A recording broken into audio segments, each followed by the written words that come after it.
Hi hello friends, welcome back to my channel. ಒಲ್ಲದ ಬಂದ ಭಾಗ 102.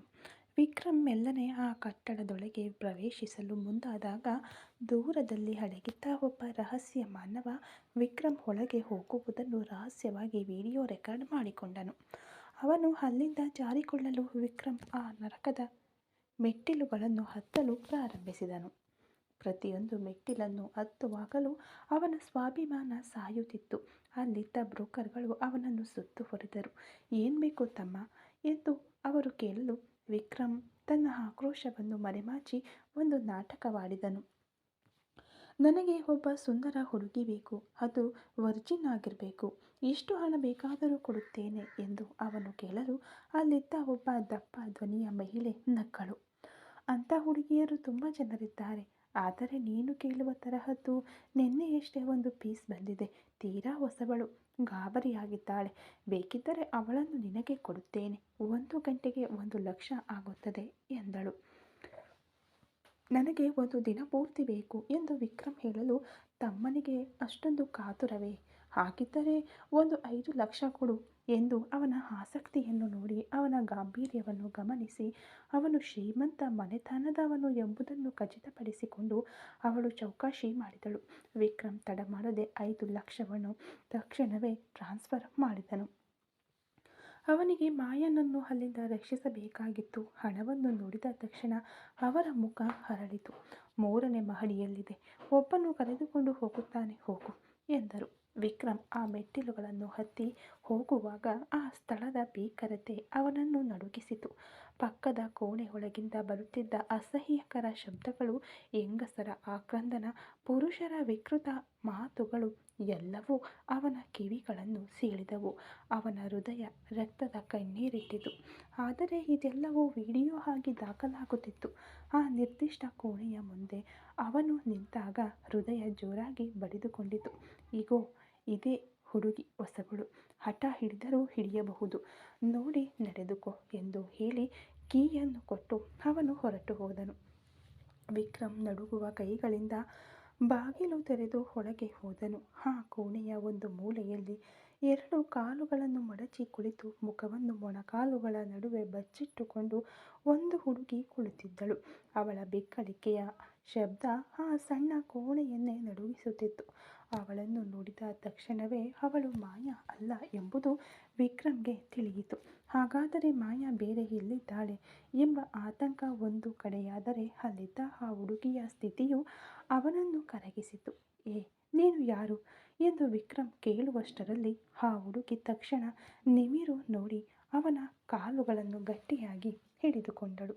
ಅವಳ ಮುಖ ಈಗಷ್ಟೇ ವಿಕ್ರಮ್ ಕಣ್ಣಿಗೆ ಬಿದ್ದಿತು. ಸುಮಾರು 19 ವರ್ಷ ಇರಬಹುದು. ಆ ಹುಡುಗಿಯ ಅಳುವಿನಿಂದ ಕಣ್ಣುಗಳು ಕೆಂಪಾಗಿದ್ದವು.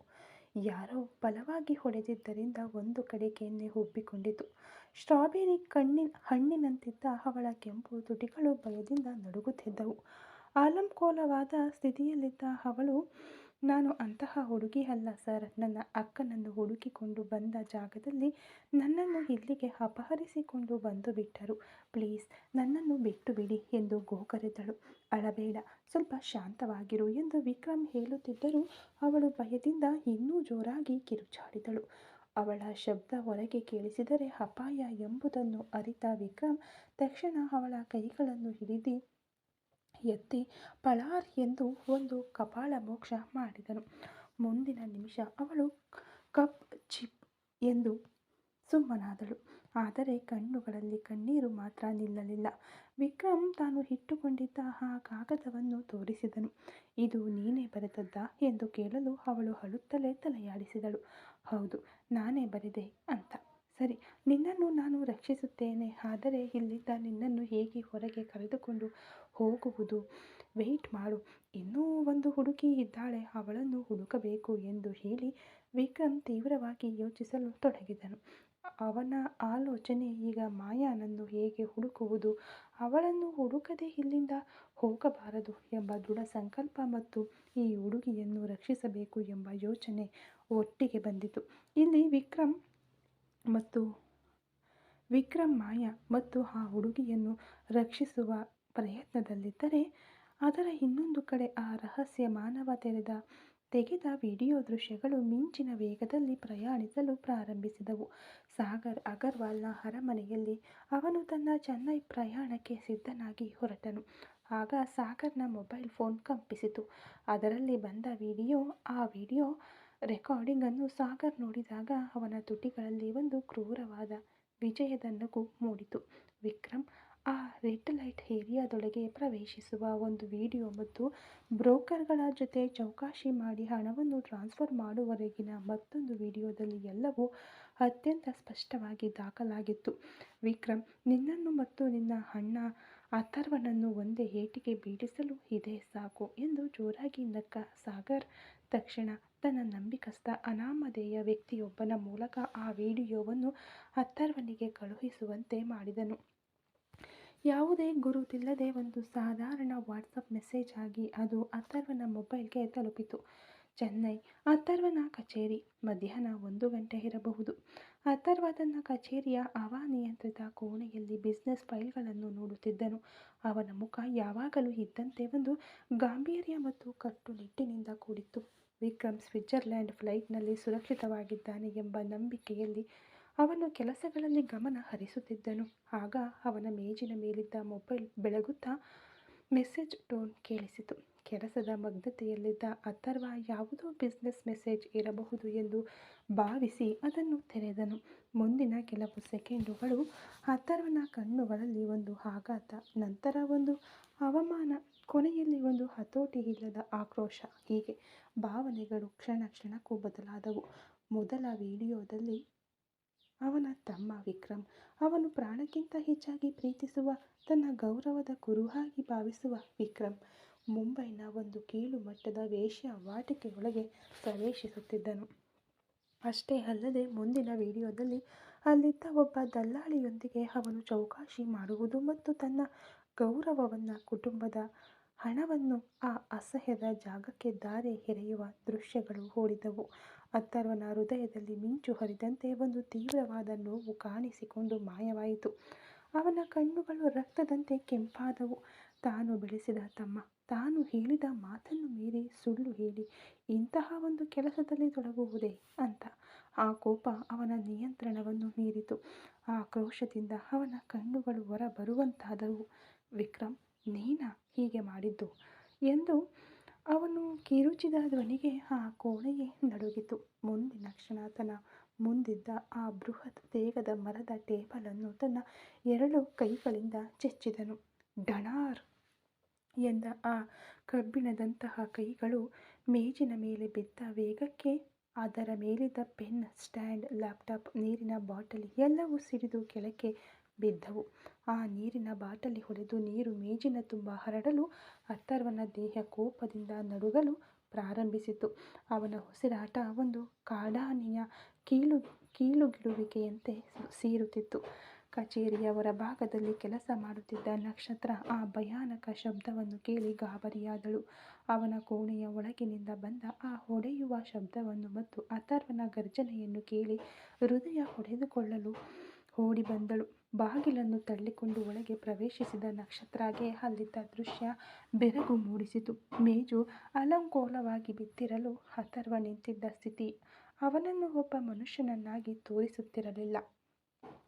ಒಂದು ಆವೇಶಭರಿತ ಮೃಗ ತರಹ ಕಾಣಿಸುತ್ತಿತ್ತು. ಏನ್ರಿ, ಏನಾಯ್ತು? ಯಾಕೆ ಇಷ್ಟೊಂದು ಆಕ್ರೋಶ ಪಡ್ತಾ ಇದ್ದೀರಿ? ಯಾವುದಕ್ಕೆ ಮೇಜನ್ನು ಹೊಡೆಯುತ್ತಿದ್ದೀರಾ ಎಂದು ನಕ್ಷತ್ರ ಆತಂಕದಿಂದ ಅವನ ಬಳಿ ಓಡಿ ಬಂದಳು. ಅಥರ್ವ ಅವಳ ಕಡೆ ತಿರುಗಿ ನೋಡಿದನು. ಅವನ ನೋಟದಲ್ಲಿದ್ದ ಆ ತೀವ್ರತೆ ನಕ್ಷತ್ರಳನ್ನು ಹಿಂದಡಿ ಇಡುವಂತೆ ಮಾಡಿತು. ಅವನ ಕೈ ಬೆರಳುಗಳು ಕೋಪದಿಂದ ಮಡಚಿಕೊಂಡು ನರಗಳು ಉಬ್ಬಿಕೊಂಡವು.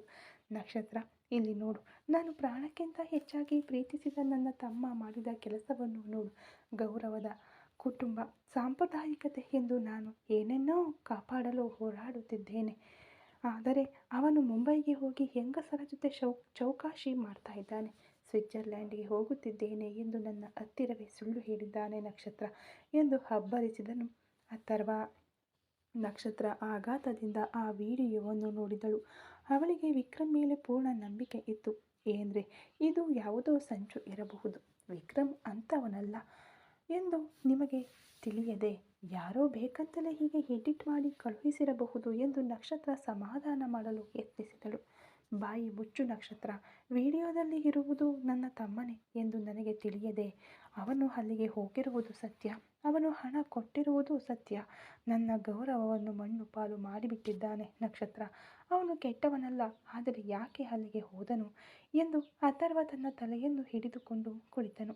ಮುಂಬೈನ ಆ ಕೋಣೆಯಲ್ಲಿ ವಿಕ್ರಮ್ ಆಲೋಚನೆಯಲ್ಲಿ ಇರುವಾಗಲೇ ಅವನ ಶರ್ಟ್ ಜೇಬಿನಲ್ಲಿದ್ದ ಮೊಬೈಲ್ ಫೋನ್ ಎಡೆಬಿಡದೆ ಕಂಪಿಸಿತು. ತೆಗೆದು ನೋಡಿದವನ ದೇಹ ಒಂದು ಕ್ಷಣ ತಣ್ಣಗಾಗಿ ಹೋಯಿತು. ಅಣ್ಣ ಅಥರ್ವ. ವಾಟ್ಸಪ್ ನೋಟಿಫಿಕೇಶನ್ ತೆರೆದು ನೋಡಿದ ವಿಕ್ರಮ್ ಕಣ್ಣುಗಳು ಆಘಾತದಿಂದ ಅಗಲವಾದವು. ಅವನು ವೇಶ್ಯಾವಾಟಿಕೆಯೊಳಗೆ ಪ್ರವೇಶಿಸುವ ವಿಡಿಯೋ ದೃಶ್ಯ. ಅದನ್ನು ಬೆಂಬತ್ತಿ ಅಥರ್ವನ ಫೋನ್ ಕಾಲ್ ಬಂದಿತು. ವಿಕ್ರಮ್ ತನ್ನ ಬಾಯಿಗೆ ಕೈ ಅಡ್ಡ ಇಟ್ಕೊಂಡು ಹಾಗೆ ಸ್ತಬ್ಧನಾಗಿ ನಿಂತನು. ಆ ಹುಡುಗಿಗೆ ಭಯ ಇನ್ನೂ ಹೆಚ್ಚಾಯಿತು. ಸರ್, ಏನಾಯಿತು? ಪ್ಲೀಸ್ ನನ್ನನ್ನು ಇಲ್ಲಿ ಬಿಟ್ಟು ಹೋಗಬೇಡಿ, ಇಲ್ಲಿಂದ ಹೇಗಾದರೂ ಕರೆದುಕೊಂಡು ಹೋಗಿಬಿಡಿ ಎಂದು ಅವಳು ಬೇಡಿಕೊಳ್ಳಲು ವಿಕ್ರಮ್ ನಡುಗುವ ಕೈಗಳಿಂದ ಆ ಕರೆಯನ್ನು ಸ್ವೀಕರಿಸಿ ಕಿವಿಗೆ ಇಟ್ಟುಕೊಂಡನು. ವಿಕ್ರಮ್ ಫೋನ್ ಅಟೆಂಡ್ ಮಾಡುತ್ತಿದ್ದಂತೆಯೇ ಬುದ್ಧಿ ಇದೆಯಾ ವಿಕ್ರಮ್? ಯಾವಾಗಿನಿಂದ ಇಷ್ಟೊಂದು ಕೀಳಾಗಿ ಇಳಿಯೋಕೆ ಶುರು ಮಾಡಿದೆ? ಸ್ವಿಟ್ಜರ್ಲ್ಯಾಂಡ್ಗೆ ಹೋಗ್ತೀನಿ ಅಂತ ನನ್ನ ಹತ್ತಿರ ಸುಳ್ಳು ಹೇಳಿ ಮುಂಬೈಗೆ ಹೋಗಿದ್ದೀಯಾ? ನಿನ್ನ ಮನಸ್ಸಿನಲ್ಲಿ ಏನಂದ್ಕೊಂಡಿದ್ದೀಯಾ? ನೀನು ಆ ಜಾಗಕ್ಕೆ ಹೋಗಿರೋ ವಿಡಿಯೋ ನನಗೆ ಬಂದಿದೆ.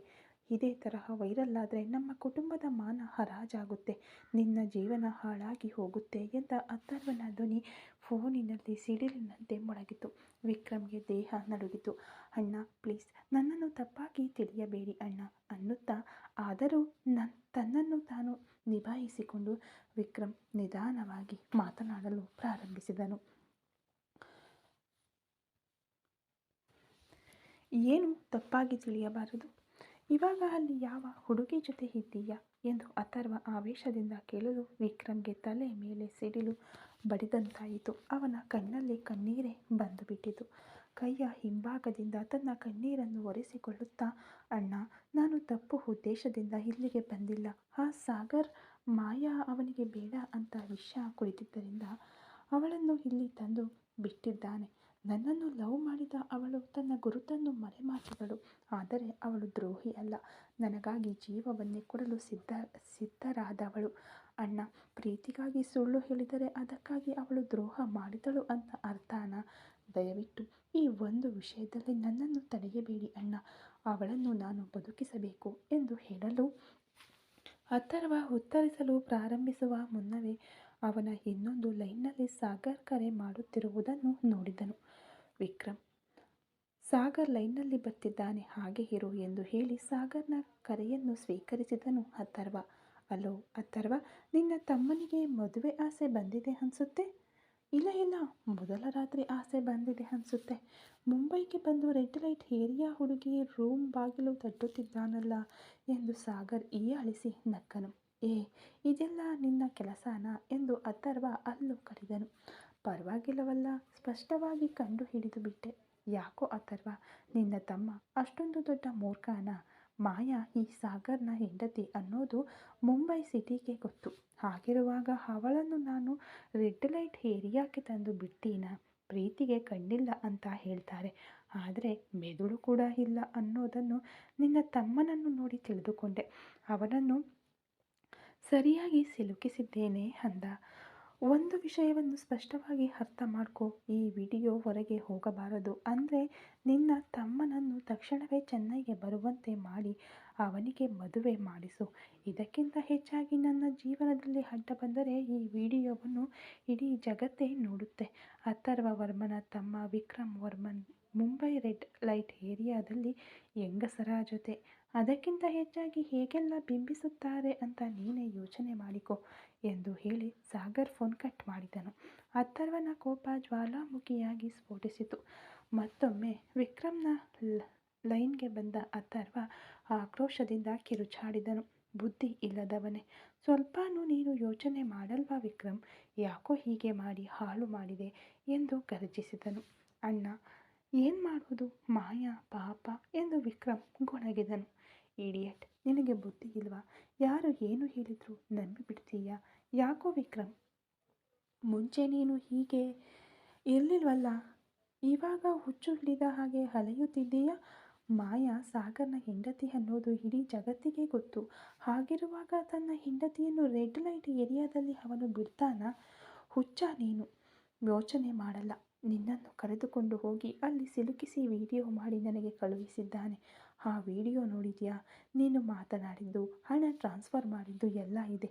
ಇಲ್ಲಿ ನೋಡು ವಿಕ್ರಮ್, ಮರ್ಯಾದೆಯಿಂದ ತಕ್ಷಣವೇ ಅಲ್ಲಿಂದ ಹೊರಟು ಚೆನ್ನೈಗೆ ಬರೋ ದಾರಿ ನೋಡು. ಮಾಯಾ ಸಾಗರ್ ಹತ್ತಿರವೂ ಇಲ್ಲ, ವಿಷ್ಣು ಹತ್ತಿರ ಭದ್ರವಾಗಿದ್ದಾಳೆ. ಆಲ್ರೆಡಿ ನಾನು ವಿಚಾರಿಸಿದ್ದೇನೆ. ಅರ್ಥವಾಗುತ್ತಿದೆಯಾ? ನನ್ನ ಹತ್ತಿರ ಕೂಡ ಹೇಳದೆ ಹೋಗಿ ಎಷ್ಟು ದೊಡ್ಡ ಸಮಸ್ಯೆಯಲ್ಲಿ ಸಿಲುಕಿಕೊಂಡಿದ್ದೀಯಾ ಗೊತ್ತಾ? ಇದರಿಂದ ನಿನ್ನನ್ನು ಹೇಗೆ ರಕ್ಷಿಸಬೇಕೋ ತಿಳಿಯುತ್ತಿಲ್ಲ.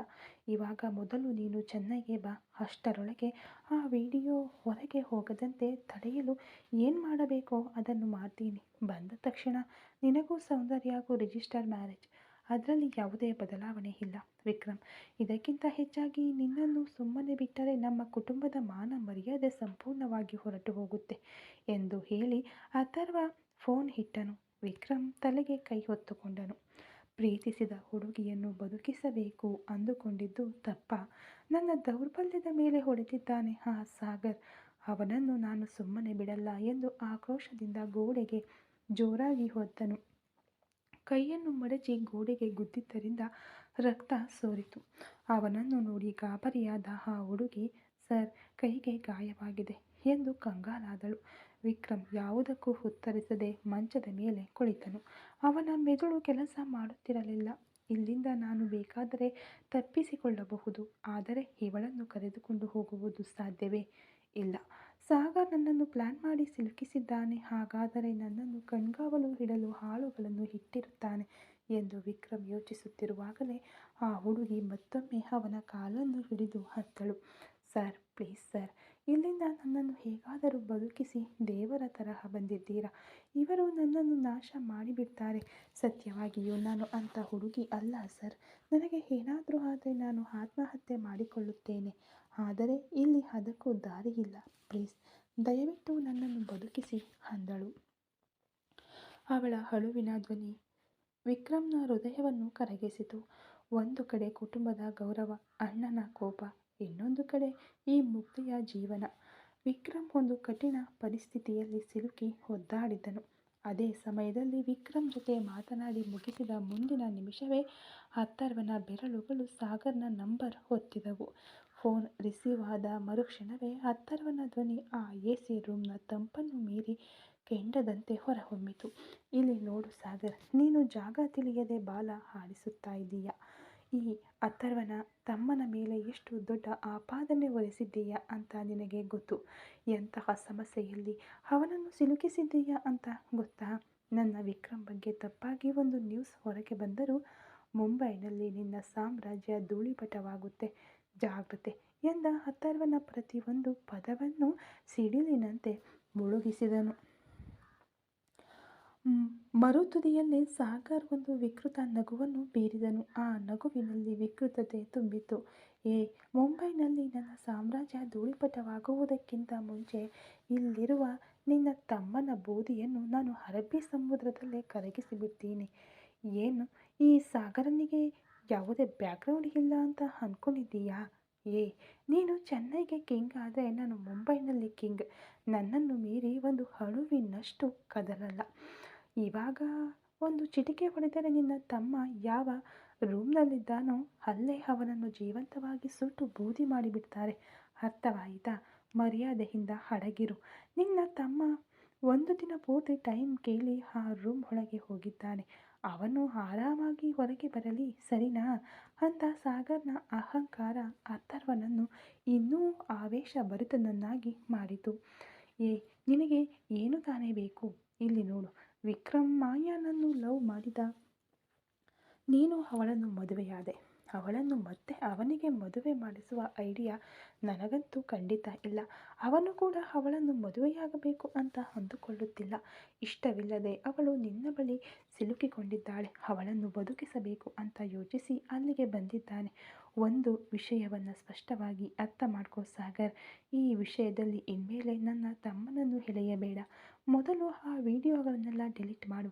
ನಿನ್ನ ದಾರಿಗೆ ನನ್ನ ತಮ್ಮ ಬರಲ್ಲ, ಅದಕ್ಕೆ ನಾನು ಜವಾಬ್ದಾರಿ ಅಂತ ಅಥರ್ವ ಉಸಿರು ಬಿಡುತ್ತಾ ಮುಂದುವರೆಸಿದನು. ನಿನ್ನ ಹೆಂಡತಿಯನ್ನು ಸಮಾಧಾನಪಡಿಸಿ ಕರೆದುಕೊಂಡು ಹೋಗಿ ಸಂಸಾರ ಮಾಡುವುದು ನಿನ್ನ ಜವಾಬ್ದಾರಿ. ಆ ಮಾಯ ಆದಿಶೇಷನ್ ಮಗಳಾಗಿದ್ದಾಗಲೇ ಅವಳನ್ನು ನನ್ನ ತಮ್ಮನಿಗೆ ಸೊಸೆಯಾಗಿ ಒಪ್ಪಿಕೊಳ್ಳದವನು ನಾನು. ಹಾಗಿರುವಾಗ ಬೇರೆಯವನ ಹೆಂಡತಿಯಾದವಳನ್ನು ಹೇಗೆ ನನ್ನ ತಮ್ಮನಿಗೆ ಮದುವೆ ಮಾಡಿಸುತ್ತೇನೆ? ಬುದ್ಧಿ ಇದೆಯಾ ನಿನಗೆ? ಮೊದಲು ಈ ಸಮಸ್ಯೆಯಿಂದ ನನ್ನ ತಮ್ಮನನ್ನು ರಿಲೀಸ್ ಮಾಡೋ ದಾರಿ ನೋಡು. ಅವನು ಮುಂಬೈ ಬಿಟ್ಟು ಭದ್ರವಾಗಿ ಹೊರಗೆ ಬರಬೇಕು. ಮೀರಿ ಅವನ ಮೇಲೆ ಒಂದು ಸಣ್ಣ ಗೀರು ಬಿದ್ದರೂ ಅಥರ್ವನನ್ನು ನೀನು ಬೇರೆ ತರಹ ನೋಡ್ತೀಯ. ನಿನ್ನ ಮಾವ ಆದಿಶೇಷನ್ ಹತ್ತಿರ ಅಥರ್ವನ ಬಗ್ಗೆ ಕೇಳಿ ನೋಡು ಅಂದ. ಅಥರ್ವನ ಎಚ್ಚರಿಕೆ ಸಾಗರ್ನನ್ನು ಸ್ವಲ್ಪ ಯೋಚಿಸುವಂತೆ ಮಾಡಿದರೂ ಅವನು ತನ್ನ ಹಿಡಿತವನ್ನು ಸಡಿಲಗೊಳಿಸಲಿಲ್ಲ. ಓಕೆ ಅಥರ್ವ, ಎಲ್ಲ ವಿಡಿಯೋಗಳನ್ನು ನಾನು ಡಿಲೀಟ್ ಮಾಡ್ತೀನಿ, ಆದರೆ ಇವಾಗ ಅಲ್ಲ. ನಿನ್ನ ತಮ್ಮನಿಗೆ ಮದುವೆ ಆದ ಮೇಲೆ ಮಾಡ್ತೀನಿ. ಅಲ್ಲಿಯವರೆಗೂ ಆ ವಿಡಿಯೋ ನನ್ನ ಹತ್ತಿರ ಮಾತ್ರ ಇಲ್ಲ, ಕೆಲವು ಸುರಕ್ಷಿತ ಜಾಗದಲ್ಲಿ ಇಟ್ಟಿದ್ದೇನೆ. ನೀನು ನಿನ್ನ ಕೈ ಚಳಕವನ್ನು ನನ್ನ ಹತ್ತಿರ ತೋರಿಸಲು ಹೋದರೆ ಅದೆಲ್ಲ ಹೊರಗೆ ಬರುತ್ತೆ. ಆಮೇಲೆ ನಿನ್ನ ಕುಟುಂಬದ ಮಾನ, ನಿನ್ನ ತಮ್ಮನ ಜೀವನ ಎಲ್ಲವೂ ಸಂಪೂರ್ಣವಾಗಿ ಮುಗಿದು ಹೋಗುತ್ತೆ. ಮರ್ಯಾದೆಯಿಂದ ಅವನನ್ನು ಅಡಗಿಸಿ ಚೆನ್ನೈಗೆ ಬರುವಂತೆ ಮಾಡು.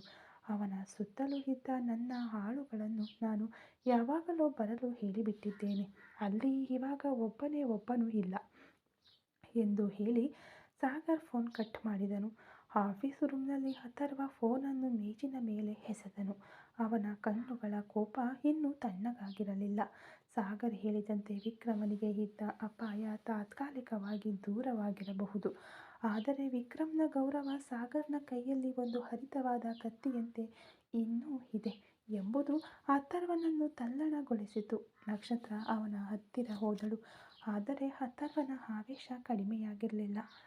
ರೀ, ನೀವೇ ಹೋಗಿ ವಿಕ್ರಮ್ನ ಕರೆದುಕೊಂಡು ಬನ್ನಿ ಎಂದು ಬೆದರಿದ ಧ್ವನಿಯಲ್ಲಿ ನಕ್ಷತ್ರ ಹೇಳಲು, ಎಲ್ಲ ಸಮಯದಲ್ಲೂ ನಾನು ಅವನ ಕೈ ಹಿಡಿದು ಮೇಲೆತ್ತಲು ಸಾಧ್ಯವಿಲ್ಲ ನಕ್ಷತ್ರ.